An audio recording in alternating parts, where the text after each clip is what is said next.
പഞ്ചസാരക്കൂട്ടിൽ ഒരു പുഴു താമസിച്ചിരുന്നു.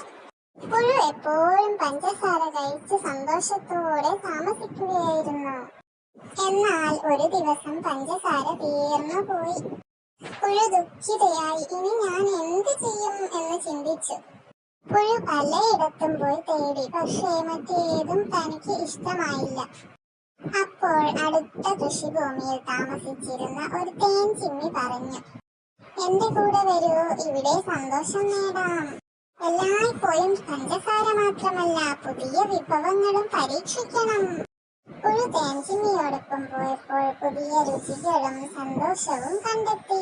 പിന്നീട് പുഴു മനസ്സിലാക്കി, മാറ്റങ്ങൾക്കും പുതിയ അനുഭവങ്ങൾക്കുമുള്ള തയ്യാറെടുപ്പാണ് യഥാർത്ഥ സന്തോഷത്തിന്റെ വഴിയെന്ന്. കൂട്ടുകാരെ, ഇതിൽ നിന്നും കിട്ടിയ ഗുണപാഠം മനസ്സിലായോ? ജീവിതത്തിൽ മാറ്റങ്ങളെ സ്വാഗതം ചെയ്യുക. പുതിയ കാര്യങ്ങൾ നമ്മെ വളർത്തും. കൂട്ടുകാരെ, നമ്മുടെ ഈ ചാനൽ ഇഷ്ടമായാൽ സബ്സ്ക്രൈബ്, ലൈക്ക്, ഷെയർ, കമന്റ്.